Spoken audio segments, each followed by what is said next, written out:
Hey guys, welcome back to another video. If you're new to my channel, hi, my name is Miranda and I teach about anything and everything related to the trucking industry and how to navigate it. So if this is a topic that interests you, feel free to subscribe down below. So I do a ton of market videos on this channel and it kind of became my niche, but what I really miss doing is giving my own personal observations of what is going on in the trucking industry. As many of you know, I absolutely love numbers and facts because they're clear, they're cold and emotionless, they're objective, I like them. But sometimes numbers, facts, figures give more of a summary instead of a detailed picture of what is going on. So today I want to dedicate this video to talking about what kind of things I have observed in the trucking industry, especially as it relates to brokers and shippers. And these are things that probably a lot of you can relate to. I'm actually really curious to hear your thoughts on this in the comments down below. Ready? Let's go! So first I want to start with brokers. We all know and we're all frustrated about the fact that brokers are taking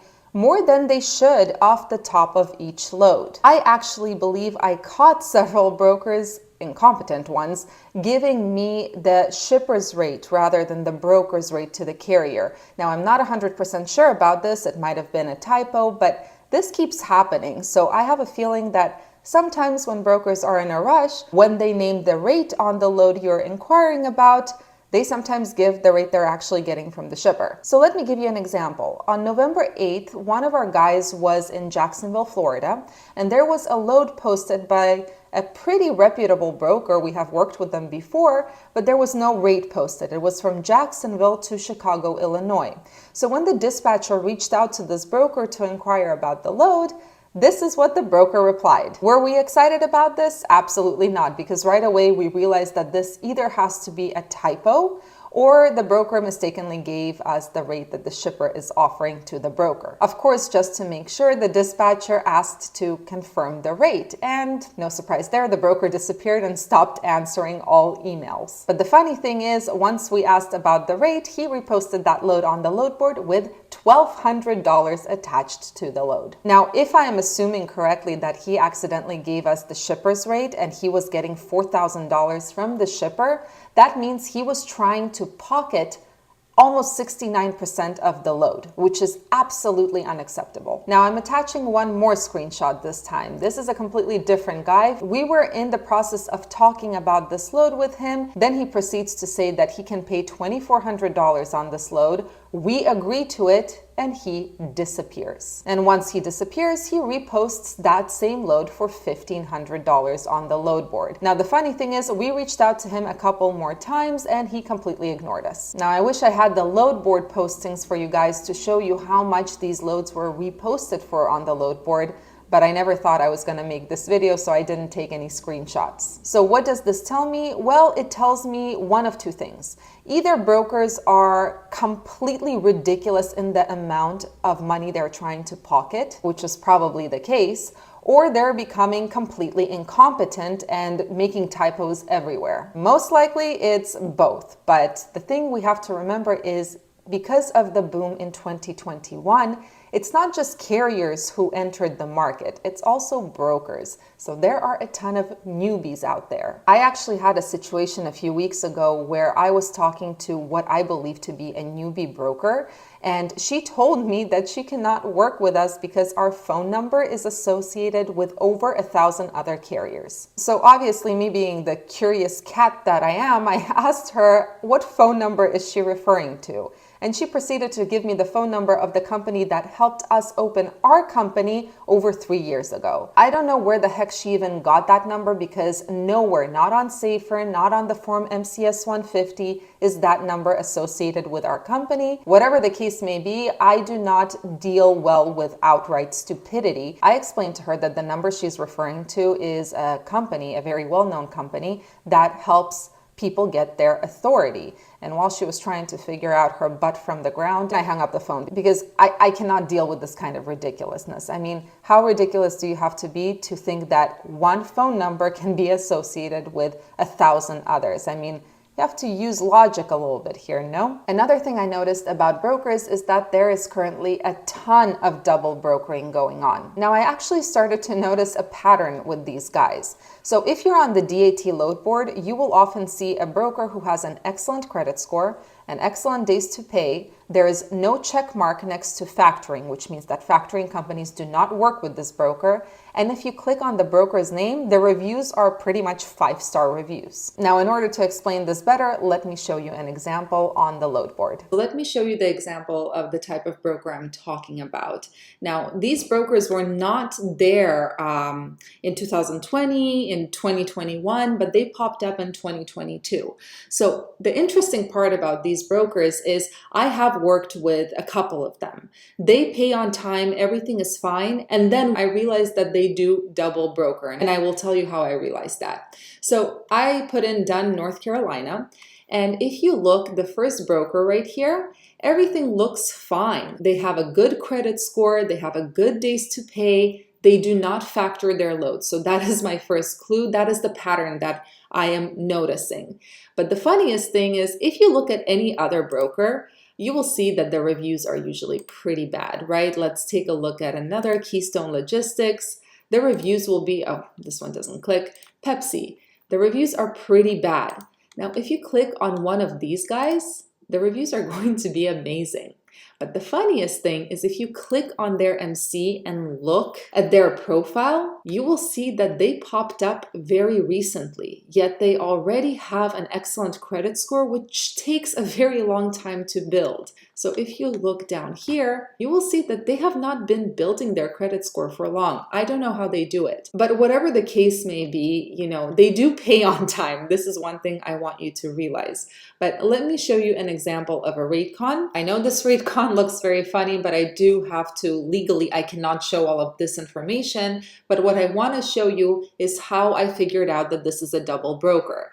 Well, it's pretty simple. It's in the comments. It says, must check in as Light Logistics Inc. This is not the name of the broker, and this is not the name of our carrier. So this was the giveaway sign, and this is why I canceled this load. Another rate confirmation that is completely blanked out. Again, I really am sorry, I cannot show this information. But here, actually, nothing looked weird. Our carrier name was there. Everything was fine. There was no check in as nothing. But then when we were delivering the load already, this is something we did not notice right away. But once we were loaded and already at the delivery, this is the bill of lading we got. Now, unfortunately, I do not ask for the bill of lading until the load is delivered, so I can send it with the paperwork.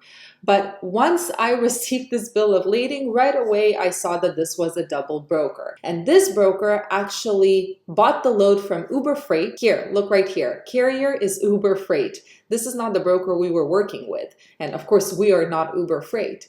So this guy or girl, whoever it was, bought the load from Uber and then resold it to us. Now, a note of caution here. There are legitimate brokers out there that have pretty decent reviews. They don't factor their load, so be very careful. I'm just giving you the general pattern I see with these new guys. And I would be really curious to hear if you're noticing that pattern as well. The next thing I have noticed is that it's becoming pretty much impossible to get detention pay from brokers. The only broker I can think of that consistently pays detention is Uber Freight. Everyone else leaves much to be desired. On top of it, there are more and more brokers who are starting to charge a fee when you ask them for a ComCheck or EFS code to pay for a lumper service at the receiver. And what this tells me is that brokers are in deep doo-doo like carriers are. As I mentioned before, after the boom in 2021, there were a ton of new brokers who entered the market as well. So now there is a big competition between different brokers.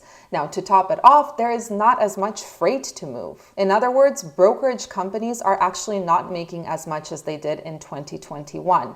But what they are doing, which pisses me off and pisses all of you off, is that they're trying to recuperate their losses by taking from the carrier a ginormous piece of the load. And as we remember, the carrier is the one who's actually transporting it, has the overhead, has all those expenses. So it's understandable why carriers are so pissed off about brokers. This is also why, I imagine, a lot of brokers are not paying on time. They will use every single excuse in the book as to why they haven't paid you yet. But what they're really doing is they're trying to solve their cash flow problem. Basically, the more they can delay your payment, the better their cash flow. But what ends up happening is our cash flow as carriers starts to go down the drain. Now on to shippers. From what I remember, in November 2021, there was a huge issue with loading. So you could easily get stuck for 10 plus hours at the shipper trying to get loaded. In November 2022, from what I see, on average, it takes about 2 hours to load one of our reefers. Of course, there are moments where it takes longer, much longer, to load one of our reefers, but these kinds of loading times are not as common as they were in 2021, for example. What does this tell me? Well, it tells me that there is not much freight to move. When shippers were busy and overflowing with freight in 2021,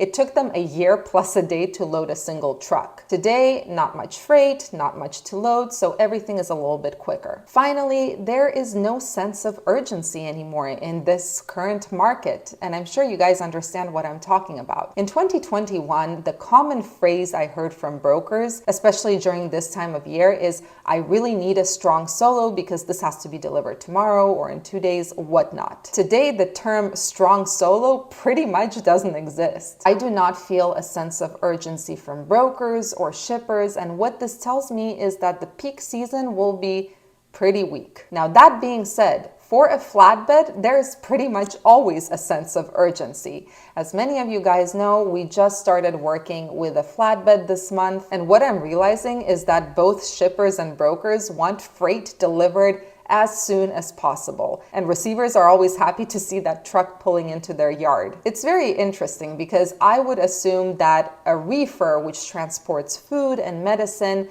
would have more of that sense of urgency, especially during this time of year. But that is not the case. Anyways, these are just the things I noticed that I wanted to share. I'm very curious to hear about your experiences.